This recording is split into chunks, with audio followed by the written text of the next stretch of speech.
I'm Alice. I'm Agnes. I'm Joan. I'm Isabella. I'm Jeffrey.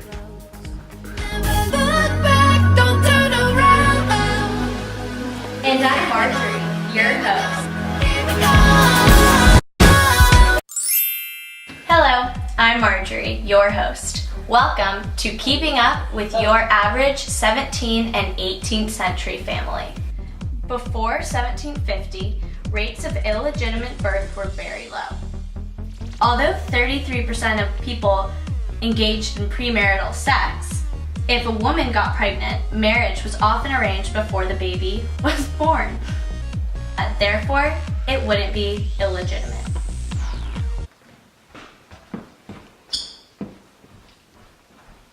Ralph, I have something to tell you. I'm pregnant. For real? For real. What are we gonna do? My mom's gonna kill me. We can't have another kid in this house. I guess we have to get married now. We can't have another kid out of wedlock. Come on, Ralph. Should have kept it in your pants. I mean, premarital sex isn't that uncommon. 33% of people engage in it. Still, y'all mind if I just take a moment? If only abortion wasn't so life-threatening. But it doesn't matter. My life's already over. If we don't get married this age, we'll have a terrible life. I know, and it'll be considered a threat to the social and economic standings of our society. I guess we'll start planning the wedding. I guess. I can't believe this. Are you kidding me? I don't want my kid to be illegitimate, but him? It really had to be him? During the 17th and 18th centuries, people typically lived with their extended family. A couple got married and moved in with either the bride or the groom's family. Husbands and wives raised their children in the same house as their own brothers and sisters. How fun! These extended families generally included 3 to 4 generations and were headed generally by a patriarch, rarely a matriarch. I do. I do. Can't believe we actually got married. All because of a stupid baby. I didn't want this for my life. But an illegitimate baby would have been way worse. Still though, this really sucks. And now we are going to move in with my extended family, with my parents, my siblings, as well as my children. Living in extended families provided the many peasants with security in agrarian societies.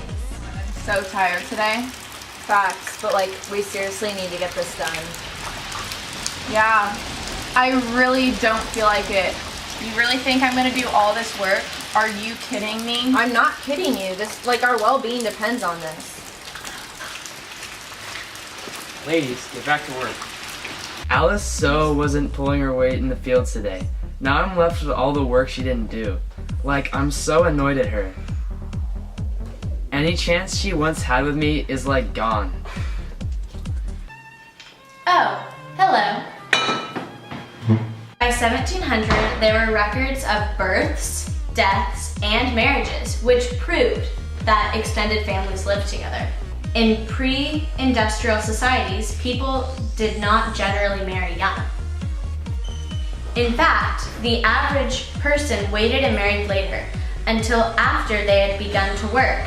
Couples married late because they could not economically support themselves yet. Guys, it's time to write our records for today. What should we write? What our family is like, who we live with, what we do. Oh, cool. I can't believe Agnes and Ralph got married this late. If they waited any longer, they'd be dead. But to be fair, if they'd gotten married earlier, they'd be broke.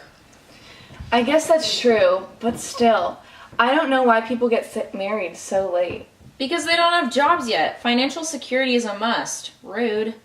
I think it was really smart of them to be financially secure before they got married. I mean, if they weren't, that could lead to lots of drama and issues that we don't want, especially not in this society.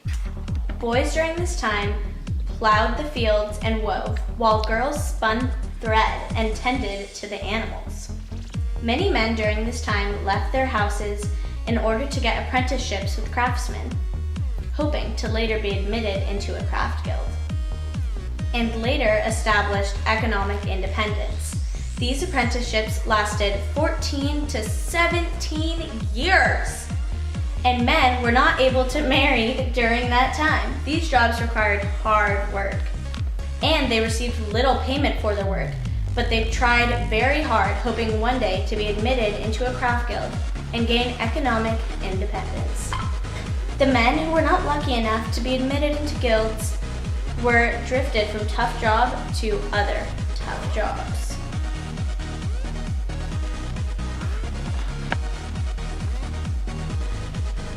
I need an apprentice ASAP. Can you do it? I'd love to. This is a great opportunity. Okay, you need to start like immediately. Sounds good. You'll be working long hours and won't be paid very much. Oh, and you can't get married. But if you do well enough, you'll have made it to a craft guild. If not, you'll spend the rest of your working career in a pathetic, low-life, meaningless job meant only for peasants. Is this a joke? This job's gonna ruin my life. I can't believe I have to work for such little pay. And I'm not allowed to get married. And if I get this job, my life will be terrible. So Ralph, what are we doing today? Well, Jeffrey, we're gonna be fixing stuff. Sounds dope. Yeah, it is. Well, keep in mind though, you gotta work hard. I'm not gonna be watching to see if you're doing it. This guy kind of freaks me out. Like, why is he being so serious? I'm just a guy out here trying to be an apprentice. Like, ease up a little. I am so tired. Too bad. This is what apprenticeships are all about. Either get with it or GTFO. Can I please take a break? My feet hurt. Sure. No, absolutely not. I'm not paying you to sit around and complain. Get back to work. Did you see the way this guy talked to me? I cannot believe this guy. He is lucky enough to get this job, and he can't even work hard. Does he know what the consequences will be if I fire him? He will live a lonely and poor life. I hope he realizes how important this job is, because I am sick and tired of having to keep a close eye on him, and always make sure he's working. It shouldn't be like that. Something's shady. I must figure it out. Well, hello again. Although it is often claimed that factory women were more sexually liberated than their rural counterparts, this claim is not accurate. They had little possibility of true independence.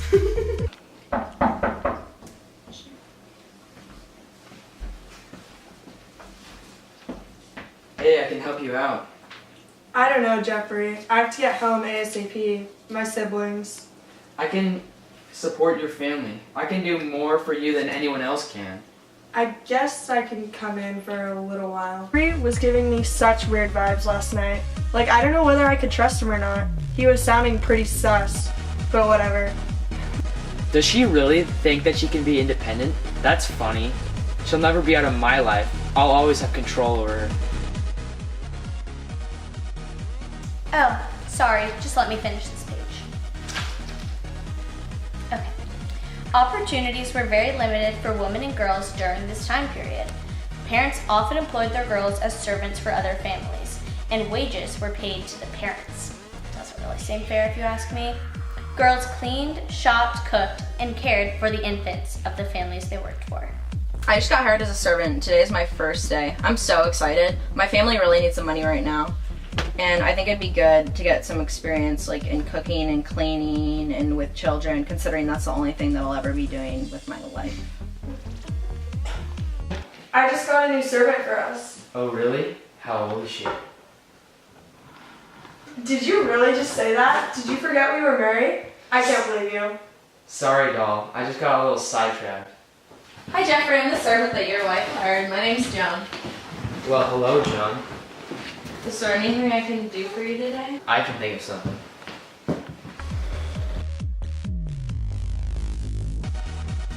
Although servants were supposed to have protection, pressures of rape and sexual attacks were common.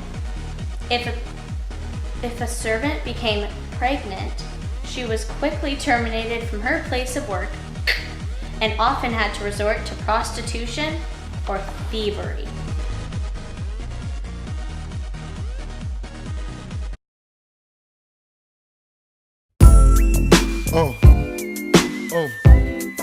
Check it out. I mean, what else was I supposed to do? I feel bad and all, but my siblings and my family have to eat. I have to do what I have to do, and that's the bottom line.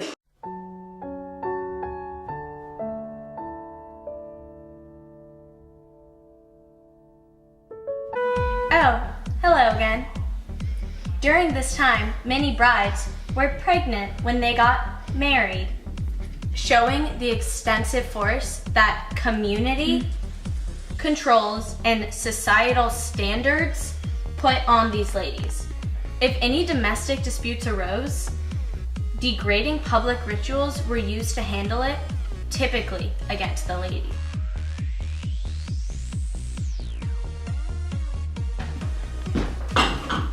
Ew, gross. Disgusting. Heinous. What do you think you're doing? You think you can sit with us? That's insane. Yeah, totally. Get lost. Ew. You have to move it or lose it. We cannot jeopardize our social status because of you. These are my friends now, not yours. Even though I done messed up and impregnated our servant, you're the one who gets to be humiliated because you were a terrible wife. You never satisfied me like a proper wife would. I deserve better than your ungrateful, cold-hearted, emotionless self. We're done, I tell you. You'll rue the day you ever came back to us. You'll rue it, I tell you.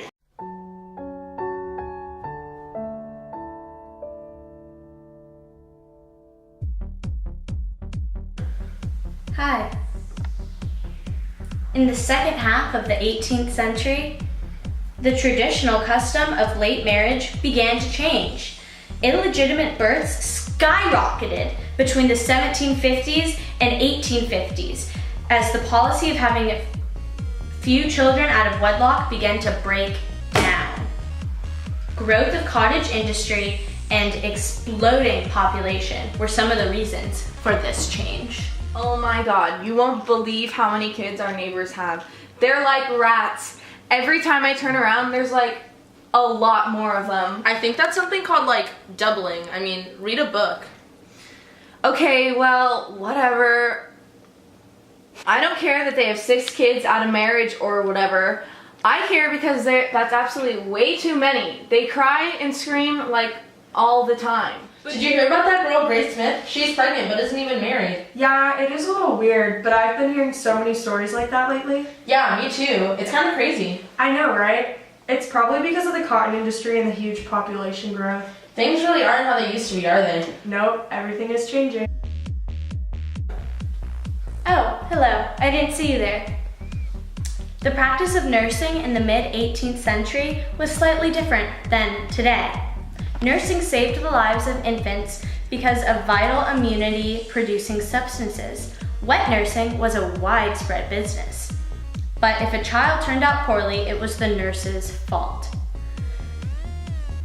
Killing nurses was common if the child did not survive. Alice, what the hell happened? This baby's burning up. Come check this out. What do you mean? I've literally been watching over it carefully for weeks now.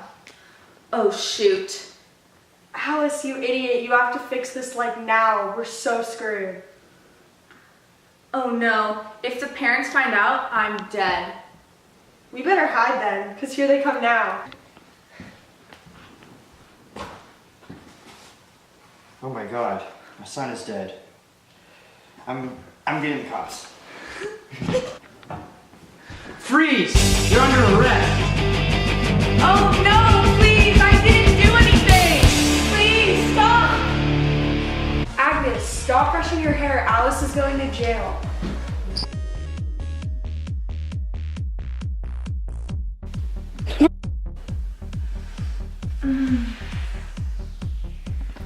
Throughout the early 18th century, the rate of death among infants and adolescents was very high. Parents and family did not want to grow attached to their children because the odds of them surviving were so unlikely. He is sick, his forehead is burning up, and he looks super pale. I don't know what to do. Does it look like I give They want us not to get attached anyway. Now go make me some soup. How are you not worried? This is our child. Why would we get attached to this one? I mean, all the other ones barely made it. I don't even like this one that much. Yeah, alright, I guess, but this is my baby girl. Oh, sorry. Didn't see you there. I was just shining my diploma. The rise of popular literacy and education began in Prussia, with the philosophy of having every citizen being able to read the Bible. This stemmed from the old Protestant idea that every believer should be able to read and study the Bible in order to achieve personal salvation. This led to compulsory primary schooling.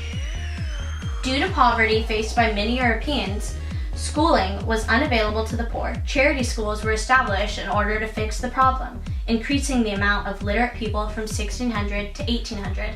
I absolutely hate getting up this early. I need my beauty sleep. Get over yourself. I mean, honestly, like at least we're able to read the Bible. Yeah, facts. But still, I always have dark circles when I don't get 10 hours. At least we're not like our Joan. Isn't she pathetic? Like, she can't even read. Well, I heard she's trying to go to this new charity school. I mean, at least she's trying. Honestly, I think it's good Joan's trying to go to school, you know? Everyone should be able to read in God's words. Come on, we're gonna be late again. Don't forget your Bible this time. Oh my God, can you be patient? I'm fixing my hair. In conclusion, many specific aspects of life grew and changed during the 18th century, including sex, marriage, family, relations, and literacy. In order to truly understand industrial modern society, we must examine the roots found in the 18th century. The rates of illegitimacy remained fairly low, as many would marry before the child was born. The common family size was a large, extended family which helped in raising the kids and helping around the house. Couples typically married late as to better support themselves economically. Boys could become apprentices to learn a craft while girls could become servants. Almost a third of the births during this time were a result of premarital sex. Constant change experienced by society in the 18th century was essential in shaping modern norms and values.